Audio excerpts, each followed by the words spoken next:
Buenos días a todos. Les damos la bienvenida a este espacio que se ha denominado Conversaciones con los Expertos. Forma parte de una de las actividades que estamos liderando desde un grupo internacional de investigación denominado Grupo Internacional de Investigación en Metacognición, Aprendizaje Autorregulado y Funciones Ejecutivas, que durante los últimos 3 años ha venido desarrollando acciones investigativas en relación con estudios empíricos y psicométricos hacia la estandarización eh,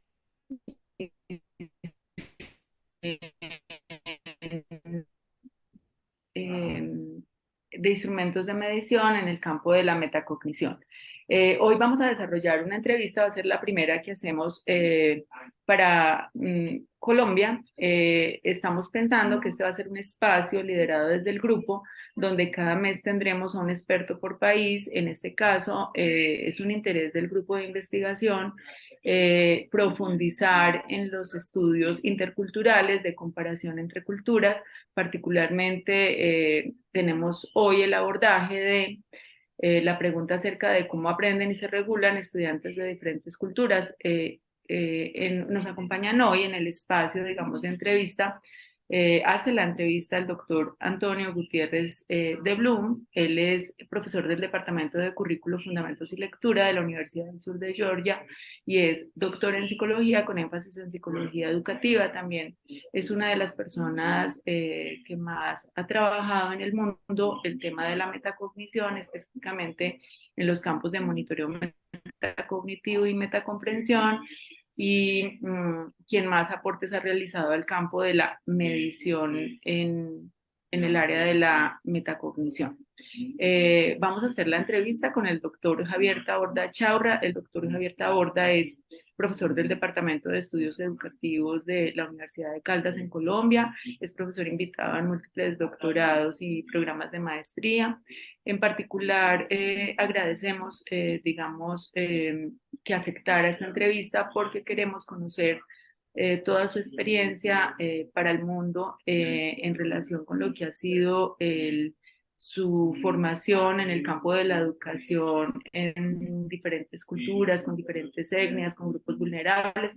Particularmente el doctor Javier hizo su tesis doctoral con un grupo indígena en un lugar en Colombia que es una región que se denomina Mitú, y ha tenido mucha experiencia en etnoeducación. Entonces, todas las preguntas de la entrevista van a girar en torno a comprender un poco más las diferencias culturales que pueden existir alrededor de las dos preguntas que direccionan todo nuestro hacer investigativo, y básicamente es cómo se regulan y cómo conocen, cómo aprenden los estudiantes de diferentes rangos de edad. O sea, estaríamos trabajando dentro del grupo. Hay preguntas desde el inicio del desarrollo hasta la adultez y con el adulto mayor. Entonces, realmente el aporte de esta entrevista es muy importante en esa comprensión.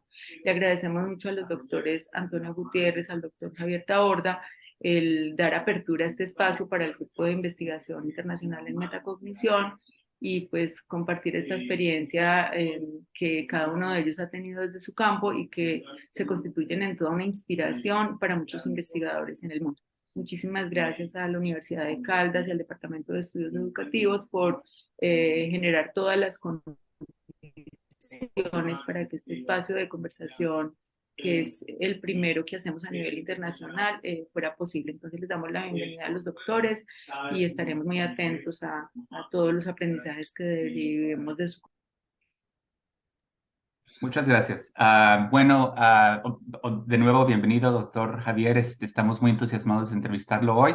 La doctora Diana y yo hemos estado muy interesados en elevar a los pueblos indígenas del mundo y a los investigadores latinoamericanos de la metacognición.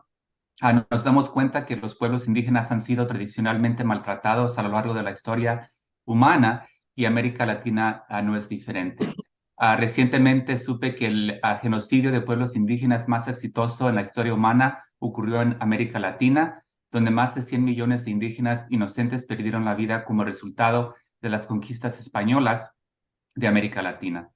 Entonces vamos a hablar sobre metacognición en una forma de que podamos pues más profundamente reconocer y saber cómo aprenden a estas personas, a estudiantes de pueblos indígenas del mundo.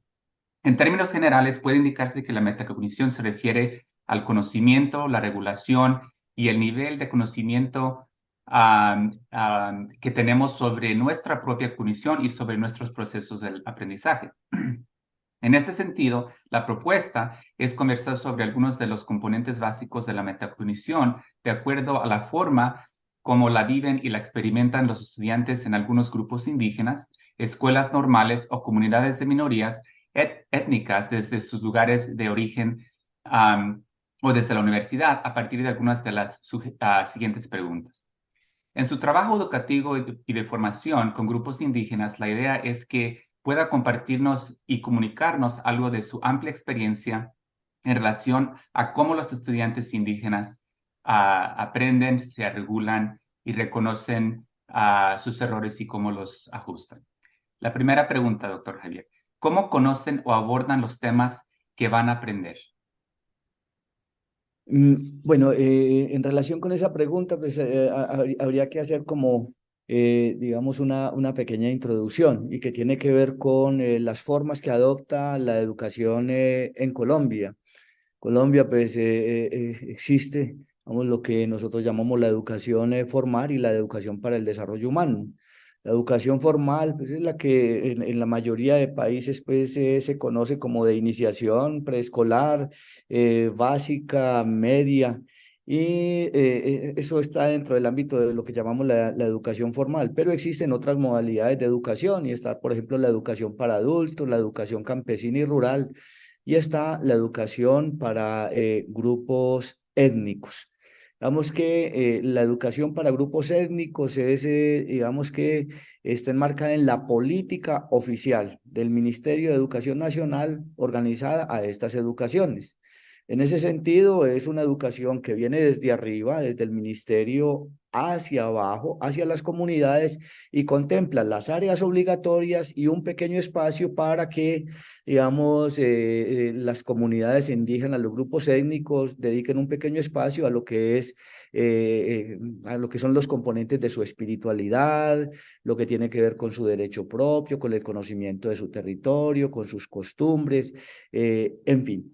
Y hay una forma, hay una modalidad de educación que no viene desde arriba hacia abajo, desde el Ministerio de Educación Nacional a las comunidades o grupos étnicos de la nacionalidad colombiana, sino que va de abajo hacia arriba. Es decir, es una conquista de muchos grupos étnicos en nuestro país, y entonces se configura a partir de lo que las mismas comunidades y sus autoridades definen que es necesario o imprescindible en la formación de los sujetos, pues, de sus comunidades. En ese sentido, la educación propia, la que va de abajo hacia arriba, se constituye a partir como de 4 ejes fundamentales. Uno, que es, digamos que el más en la escala, que tiene que ver con lo intracultural, asociado a su espiritualidad, a su derecho, a su costumbre, a su medicina propia, digamos que a su cosmogonía, a sus mitos de origen. Y el otro tiene que ver con el reconocimiento que se tiene de otros grupos o comunidades étnicas, el otro que tiene que ver con, digamos, la posibilidad de intercambio de la riqueza cultural de uno u otro grupo, y que se asimila de los otros grupos, digamos así, como lo mejor de sus costumbres, de sus formas, y que no afecte, lógicamente, su identidad cultural. Y lo otro que tiene que ver con lo transcultural. En educación propia, pues el conocimiento de la tecnología, el conocimiento de otras lenguas se reconoce como importante, porque no es aislarnos del mundo, sino aprender también a convivir, a vivir en este mundo. Entonces, dependiendo de en qué lugar nos ubiquemos, y digamos que ese conocimiento, digamos que opera, y ese abordaje de los temas opera. Entonces, muchos estudiantes que vienen de comunidades indígenas y de diferentes grupos étnicos de la nacionalidad colombiana, se presentan a instituciones de educación formal, en donde la propuesta curricular viene del Ministerio de Educación Nacional en 13 áreas que son obligatorias. Entonces, lo que tienen que hacer estos estudiantes cuando vienen avalados por sus comunidades a estudiar en instituciones de educación formal, lo que tienen que hacer es acomodarse a contenidos que ya prácticamente están preestablecidos por la política oficial. Ahora, hay estudiantes que llegan a instituciones que están definidas como instituciones para grupos étnicos, que son las instituciones etnoeducativas. Entonces, cuando llegan a las instituciones etnoeducativas, pues llegan, digamos, a conocer contenidos que están definidos por la política oficial en 13 áreas obligatorias, pero llegan también digamos, a conocer contenidos, a avanzar, a profundizar, a robustecer su conocimiento de sus propias comunidades étnicas.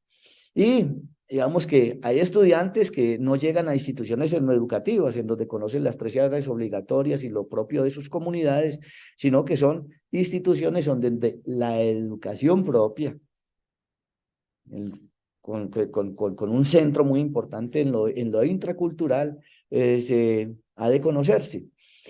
En la educación, en la primera educación, los contenidos, digamos que son definidos por lo que llamaría el profesor Christian Hederis como modelo frontal individualizado.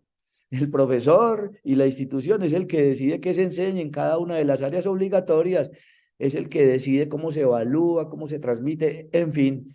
Y en ese sentido, pues el estudiante, digamos, es poco participativo allí, tiene poca influencia o incidencia en lo que se va a enseñar, en lo que se va a transmitir en las aulas de nuestras instituciones educativas. Digamos que hay un proyecto que se llama Proyecto Educativo Institucional que se organiza, digamos que con diferentes actores institucionales, y ese proyecto educativo define prácticamente en todas las áreas obligatorias qué se enseña, cómo se enseña, qué se debe aprender, cuáles son los resultados de aprendizaje, en fin. En etnoeducación, en el componente de educación propia, en el proyecto etnoeducativo, digamos que están las áreas obligatorias, eso viene del Ministerio de Educación Nacional, pero hay una cierta libertad en las instituciones etnoeducativas para organizar el componente, digamos, el componente étnico. El asociado a la espiritualidad, el asociado a la medicina tradicional, el asociado a la cosmogonía. Esas cosas se definen allí. ¿Quién define esos contenidos? Digamos que los mismos grupos étnicos tienen sus maestros, y esos maestros, digamos, que llegan a las instituciones educativas, llegan mayores, llegan taitas, llegan personas que tienen mucha ascendencia en la comunidad y le dan tratamiento a cuestiones que solamente son de manejo comunitario, por ejemplo, plantas medicinales, por ejemplo, en lo que tiene que ver con la cosmogonía, lo que tiene que ver con la espiritualidad. Entonces, ellos en su saber y entender, pues orientan esas actividades. Hay muchos sujetos de las comunidades étnicas que ya se han formado como etnoeducadores, y entonces digamos que tienen un dominio, eh, puede ser étnico o puede ser muy citadino de lo que son las didácticas, de lo que es la pedagogía, y entonces eso empieza como a intervenir en la manera como se enseña. Eso sí, mucho, yo creo que en todos los grupos étnicos, mucho de lo que se trabaja en aquello que tiene que ver con educación propia, con espiritualidad, derecho propio, territorio, autonomía, en fin, mucho de eso se hace concibiendo la escuela, concibiendo las aulas como territorio. El territorio es el aula, el territorio es la escuela.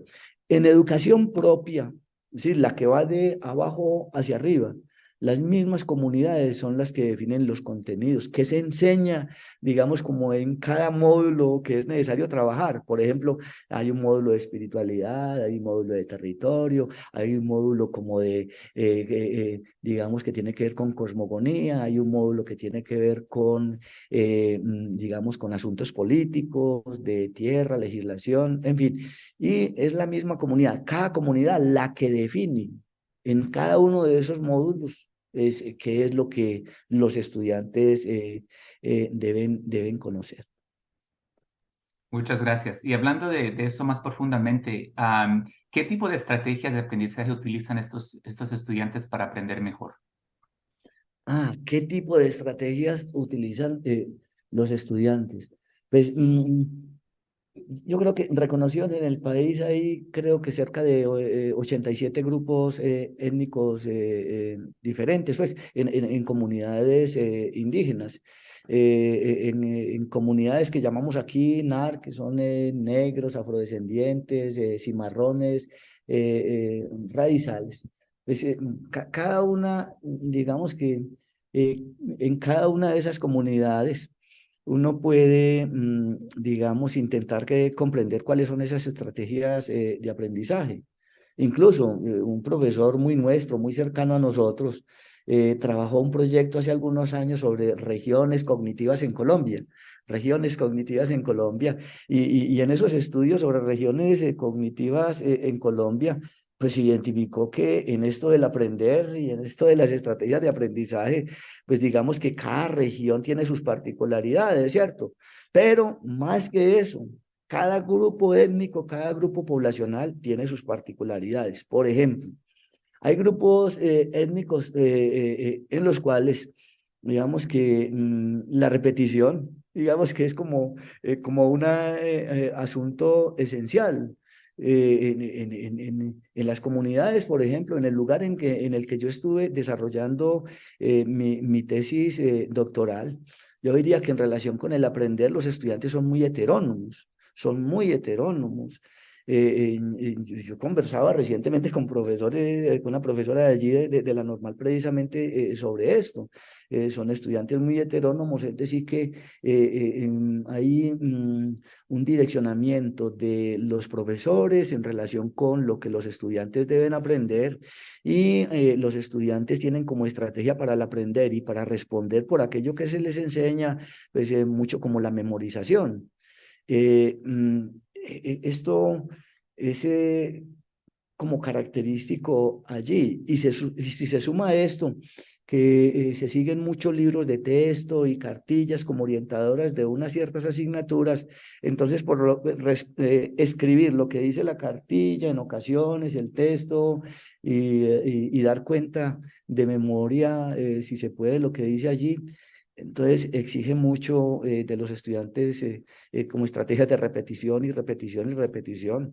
Y allí, pues, doctor Antonio, usted sabe que sí, de lo que se memoriza, alguna proposición o alguna oración se olvida, entonces el rendimiento en las evaluaciones, entonces en ocasiones se pierde.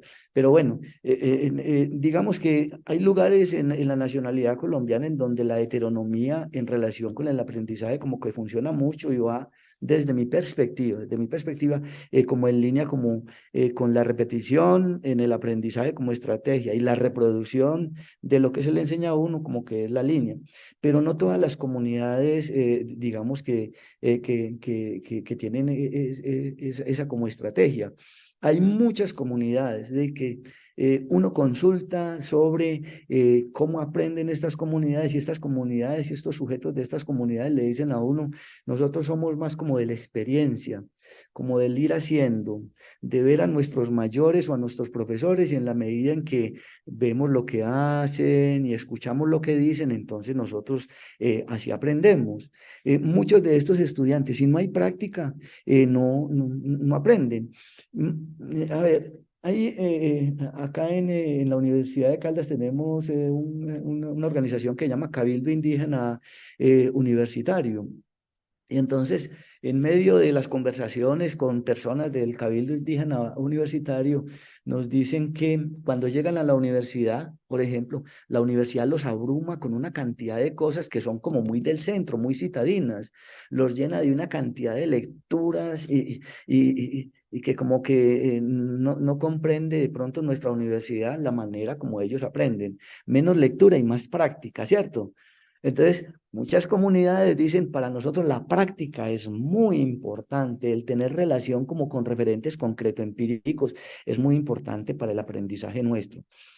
Hay otras comunidades, por ejemplo, hay una comunidad del sur del país, del sur del país, un grupo étnico del sur del país que tiene, a ver, que tiene fama, ¿cómo se dice eso, doctor, doctor Antonio? Son como muy reconocidos porque para responder a solicitudes que se hacen desde el centro en relación con sus aprendizajes, son excelentes, es decir, rinden de una manera extraordinaria en pruebas censales. Aquí le llamamos prueba de saber, ¿cierto? Antes, pues prueba de ICFES le dicen mucho, y en esas pruebas tiene un rendimiento impresionante. Y entonces uno les pregunta, ¿cierto? Acerca de esa estrategia, y ellos dicen, la estrategia nuestra viene desde la casa, ¿sí? A nosotros nos enseñaron a ver, nos enseñaron a escuchar, nos enseñaron a tejer conocimiento, a ser muy disciplinados en eso, ¿sí? Y entonces esa disciplina que aprendemos desde pequeñitos alrededor del fogón, con el vínculo con nuestros padres, en nuestras familias, eso lo llevamos a nuestras escuelas, en nuestros territorios. Y esa disciplina, oiga, somos muy disciplinados al momento de aprender. Oiga, y tienen una capacidad para pensar lógicamente, para hacer inducción, para deducir, para resolver problemas impresionantes. Con esto quiero decir que, así como lo decía el profesor que mencionaba, que hizo el estudio de regiones cognitivas en Colombia, pues digamos que cada grupo étnico como que tiene sus particularidades. Incluso en las comunidades negros, afrodescendientes, raizales, pues cada grupo tiene pues su manera. Piense, por ejemplo, en los raizales de San Andrés. Es decir, ellos tienen una lengua propia que es el criol. Esta es una combinación como de inglés británico, algunas cositas que de pronto han entrado de acá del español y algunas raicillas de pronto africanas. Y esa combinación hace que en esa lengua, ¿sí?, aprender tenga como unos caracteres también especiales. Entonces, ¿cuáles son las estrategias? Tan diversas como diversa es la población en la nacionalidad colombiana. Muchas gracias, doctor. Y hablando de esto también, en esa diversidad de estrategias de aprendizaje, ¿cómo considera usted que influye el error y el proceso de reflexión en el proceso de aprendizaje de estos estudiantes? El error. Mire, hay una cuestión bien interesante y también diferenciada, ¿sí? En algunos grupos, ¿sí?, el error es causa de frustración y alejamiento, ¿sí? Se yerra y entonces los estudiantes creen que no tienen capacidad que no van a tener éxito más adelante, que si tuvieron error en este momento, entonces como que no lo pueden superar. Y entonces, digamos que ir sobre los errores y construir a partir de ellos como una actitud que permita superarlos, en algunos grupos es difícil. Yo hablaba con la profesora Mónica Aldaz de la Escuela Normal Superior Indígena María Reina, en todo el corazón del Amazonas, en el departamento del Baupés, y me decía que una de las cosas con las cuales más de pronto se tenía dificultad era con eso. Es decir, digamos que se reconocen los errores, ayudados, digamos, por la retroalimentación del profesor. Y entonces cuando se le hace ver a algunos estudiantes de algunos grupos indígenas, por ejemplo, el error, entonces se frustran y digamos que no continúan con su estudio. Pero hay otros grupos que son muy resilientes ante ese asunto del error. Y entonces reconocen propios errores y reconociendo propios errores, pues intentan superarlos. Lo ven como un asunto en potencia. Doctor Antonio, aquí hay una cuestión muy bonita en relación con el error, ¿sí? Es que muchos de los grupos con los que, digamos, con los que yo he tenido la oportunidad de trabajar en capacitación docente, aquí en la universidad, muchos de esos grupos, cuando hablan de los errores, entonces relacionan eso mucho con su espiritualidad. Es decir, ¿por qué? Es que en relación con eso del aprendizaje, usted revisa, por ejemplo, de algunos pueblos del sur y revisando ese asunto del aprendizaje con algunos pueblos del sur, ellos manifiestan que se aprende con todo. Ellos le llaman corazonar, sentipensar. Todo aprendizaje, es decir, esa es la idea que se tiene, pasa por el corazón. Y entonces se aprende con los ojos, se aprende con los oídos, se aprende con la piel, se aprende palpando, se aprende se aprende oliendo, se aprende masticando, probando las cosas. Ah, de los sueños se aprende, en los sueños se aprende. Y hay sensaciones que evocan ciertas cosas. Bueno, entonces nuestros estudiantes, muchos de nuestros estudiantes de comunidades indígenas, sobre todo de comunidades indígenas, más de comunidades negras afrodescendientes, pero en comunidades indígenas se tiene como una costumbre en momentos en los cuales hay como un desbalance, una perturbación, porque hay un error que lo está acosando a uno, algo que no se pudo solucionar. Entonces existe la tendencia a buscar lugares y plantas medicinales o de poder que me vuelvan a mí la armonía, que me vuelvan a mí la armonía. Y entonces, estando en ese estado de armonía, digámoslo así, estando en ese estado de armonía, creo que el error baja un poquito de peso y cobra como mucha importancia, como la reflexión sobre el error y la posibilidad de superarlo. Yo hablaba sobre esto con un estudiante del sur que se llama Verónica Alpalá y me conversaba precisamente sobre este asunto.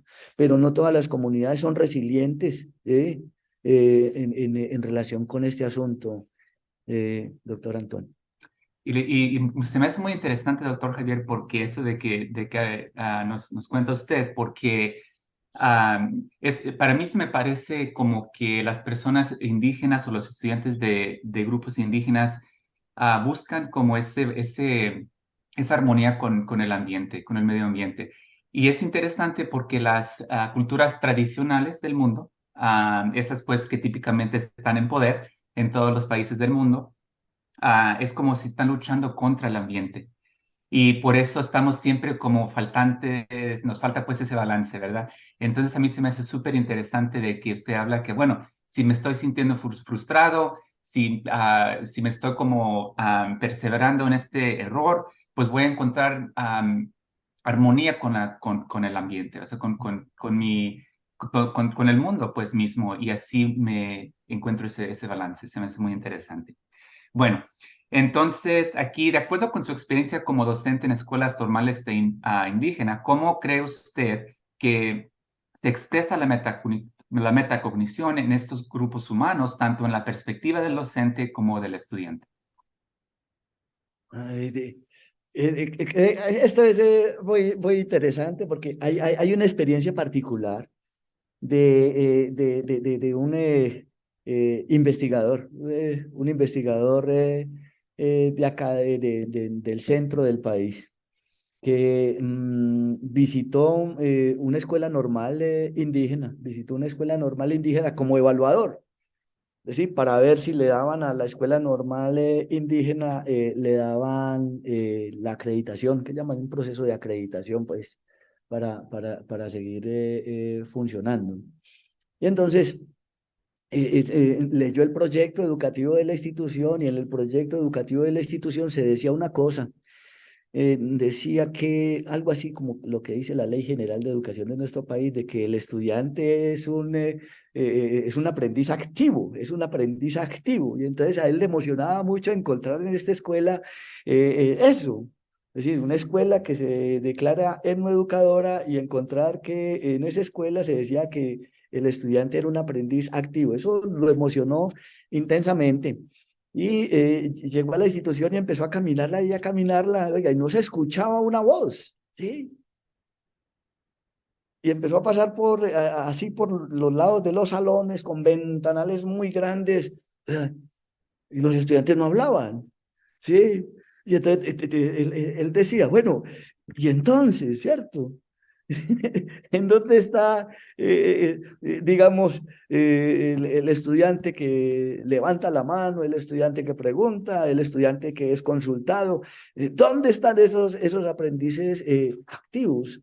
Entonces él veía allí una contradicción.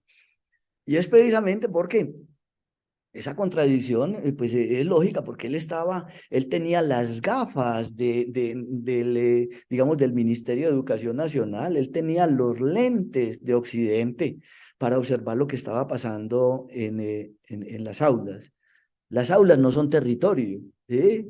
Digamos que las aulas son institucionalidad. Entonces, digamos que hay procesos de ese tipo, digamos, él no los pudo ver. Pero cuando a uno le preguntan, bueno, ¿cuáles son los procesos metacognitivos que desarrollan estos estudiantes? Digamos que cada comunidad indígena, digamos que procesa de manera diferente.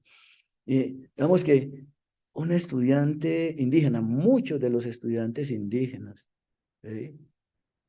Tienen como una especie de retiro espiritual, ¿sí? Y en medio de ese retiro espiritual, que de pronto nosotros en Occidente no lo entendemos, ¿cierto? Digamos que regulan muchas cosas asociadas a sus aprendizajes. Intentan como vincular aquello que pasó en las aulas con algo que está más cercano a ellos, con la naturaleza, con su familia, en fin. Es decir, que esta categoría, digamos, esta categoría metacognición, ¿sí? Digamos que como la conocemos en Occidente, como que no opera de la misma manera allí.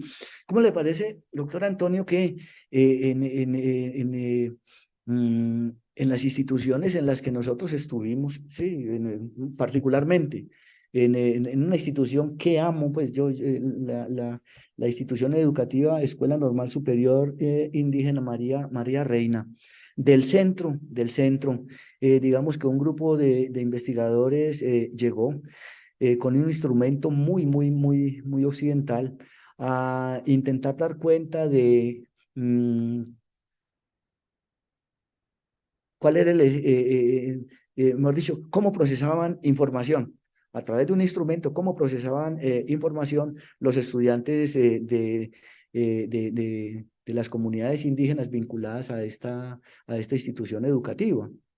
Y entonces aplicaron el instrumento, oiga, y salió algo, mejor dicho, que no es lógico. El 100% de la población en relación con ese instrumento estaba ubicado en un lugar que nosotros no entendíamos, ¿sí?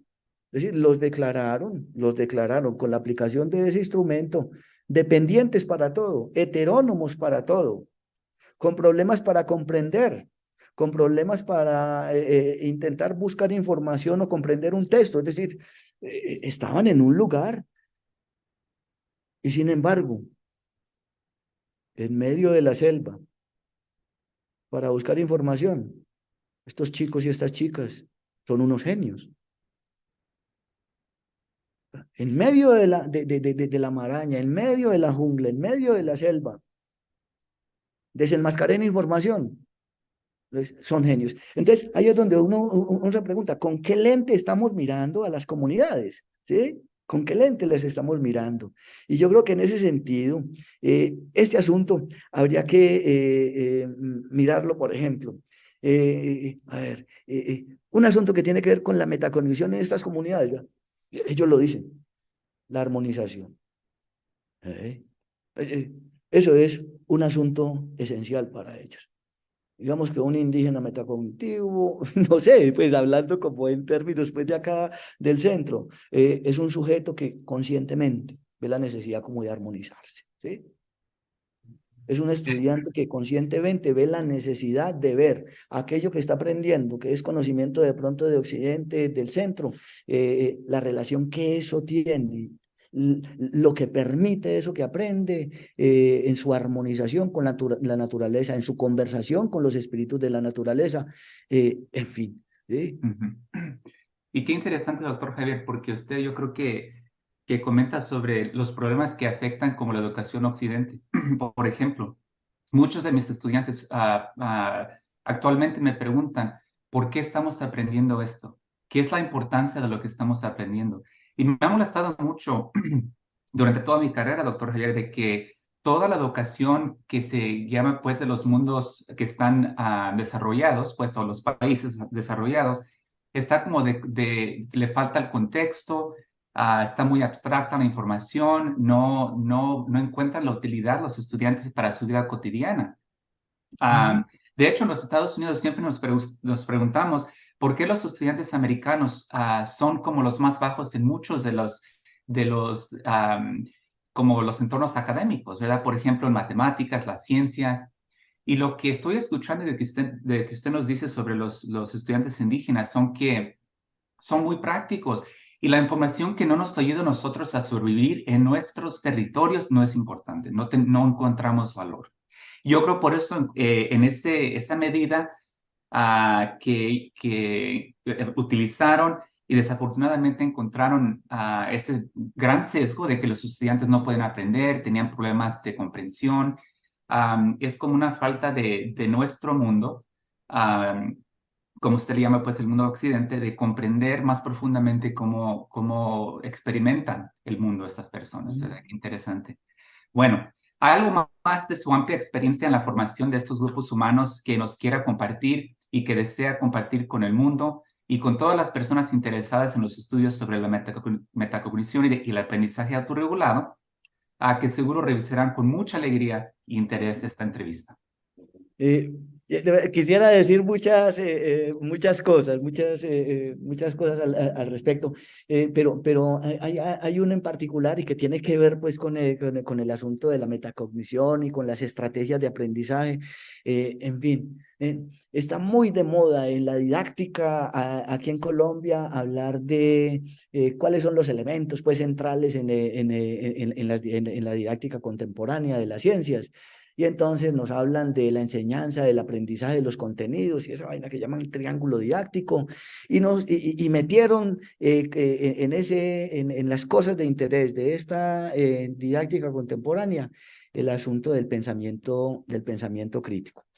Y en el pensamiento crítico, pues metieron lo que es el asunto de la argumentación, el asunto de la metacognición y la solución de problemas, ¿cierto? Y la solución de problemas.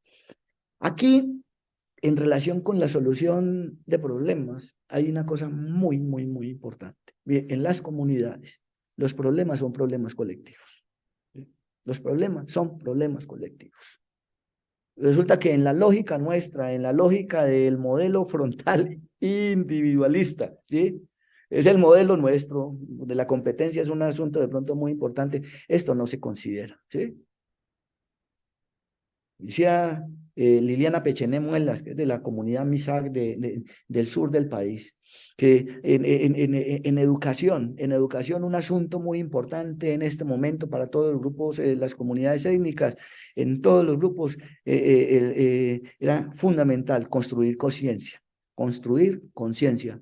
Y en esa construcción de conciencia, ese proceso de construcción de conciencia ayudaría a dar de nuevo un salto de ese pensamiento que es individualista, centrada en el modelo frontal, pues individualista, dar el salto, digamos que a lo colectivo, a lo colectivo. Eso es algo que nosotros no entendemos. Aquí el liderazgo, por ejemplo, en las comunidades es un liderazgo distribuido, no se identifica quién es, sino que son las asambleas comunitarias en muchos grupos indígenas, en muchos colectivos, en muchos grupos étnicos, son las asambleas comunitarias son las que deciden qué se hace, cómo se hace, en fin, eso no lo hemos entendido nosotros. Entonces, en la lógica nuestra, cuando llegan estudiantes de los grupos étnicos, en la lógica nuestra, entonces los estudiantes deben resolver sus problemas individualmente y eso en el pensamiento de los estudiantes en ocasiones no cabe. Hay una profesora colombiana que ganó un premio, le entregaron un premio a nivel mundial porque llegó a una universidad y en esa universidad empezó a trabajar y le parecía extraño que empezando el segundo o tercer semestre empezaba la deserción de indígenas y afrodescendientes de esa universidad. ¿Sí? Empezaba esa deserción. Entonces ella empezó a indagar qué era lo que pasaba. Algo tan sencillo, doctor Antonio, como tomar notas. Nosotros tomamos notas. Hay estudiantes que no toman notas aquí en la nacionalidad colombiana, sino que tejen conocimiento. Llevan su lana, llevan sus agujas y entonces en una mochila chiquitica, digamos que organizan el contenido de su clase. Es decir, que cuando ellos van a estudiar, entonces miran su mochilita y cada puntada les recuerda algo. Eso es licitación, ¿sí? Es un proceso de licitación bien importante en donde un elemento concreto empírico, pues por decirlo así, yo no sé cómo se llamará de pronto eso, ese elemento concreto empírico trae inmediatamente al presente algo que pasó en la clase. Los profesores no estaban entendiendo esto. Esto creían que era como una forma de resistir, de resistirse al poder de su enseñanza. Esta profesora ideó algo que impresionante, que llama Cátedra Viva Intercultural. Es decir, un sistema especial como de mentorías para que estos estudiantes, pues, digamos, para favorecer el que estos estudiantes permanecieran en la universidad, resistieran en la universidad digamos, pasaran al otro lado y se formaran como profesionales. Y en este proceso también, formación del profesorado. Eso fue algo muy importante, porque es que son lógicas diferentes. Esta es una lógica, hay una lógica que es de la razón y hay otra lógica que es del sentipensamiento, del corazonar. Yo creo que si empezamos nosotros por entender en estos asuntos, digamos, metacognitivos, que las lógicas en las cuales la metacognición se manifiesta en un lugar, se manifiestan en otras, de pronto son diferentes. Ahí, ¿cómo se dice? Hay un tesoro para nosotros, ¿sí? Como personas, como simpatizantes eh, de todos los movimientos que en pro de la educación propia, de la educación, o una educación que democráticamente llegue a todos los sujetos. Yo creo que para nosotros es un tesoro esto que empieza a suceder en el ámbito pues de la metacognición interesada por la educación de los grupos étnicos de la nacionalidad colombiana. Bueno, muchísimas gracias, doctor Javier, por compartir sus conocimientos, sus experiencias, toda su sabiduría sobre cómo estos grupos indígenas aprenden y se autorregulan. En nombre de la doctora Diana y mío, y en nombre del Grupo Internacional de Metacognición, le agradecemos mucho por esta entrevista y yo creo que pronto vamos a llamarlo para hacer investigaciones interculturales con estos grupos de la nación colombiana. Muchísimas gracias, doctor Javier.